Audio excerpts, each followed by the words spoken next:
Bye bye. অনেক সুন্দর এটাও। এটা কষ্টা শাক বলতেছে দাদা ভাই, কত কষ্টা বলতেছে অনেক সুন্দর। সে দিদি বোনও বলতেছে, যে ওই বড় দিদি বলতেছে অনেক সুন্দর অনেক সুন্দর অনেক সুন্দর অনেক সুন্দর। আর কিছু বলবেন দাদা ভাই আপনারা ক্ষেতের বিষয়?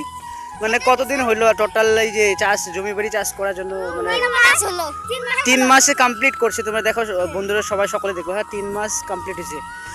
অনেক সুন্দর। আবার অ্যাকচুয়ালি জমিটা অনেক সুন্দর ছিল, কিন্তু ঘাস মিডিলের মাঝে আপনারা দেখো ঘাসও হয়েছে অ্যাকচুয়ালি অনেক সুন্দর। আবার এই যে ছোট পুস্কু চলে এসেছে, লাইক বলো। হ্যাঁ ভেরি গুড, অনেক সুন্দর। সে ওরা অনেক এই লুকাবেন না ভাই, লুকাবেন না। হ্যাঁ এই দিদিমণি সুন্দর বলতেছে এটা জোয়ারের গাছ। হ্যাঁ হ্যাঁ ছোট ছোট জোয়ার দুষ্ট বলতেছে। আর কিছু এই যে যাবে নাকি? ডাঙার গাছ আছে না, আজকে দেখার দরকার নেই, কালকে দেখবো আমরা। আজকে আমার টাইম কম ছিল। হ্যাঁ আজকে আমাদের বাতি কষা দিতে লাগবে, ওই জন্য আমরা আজকে দেখতে পারবো না। আমরা কাটতে আর কমপ্লিট করি। স্টার্ট। লাইক করো, শেয়ার করো, সবাই আমাদের ভিডিও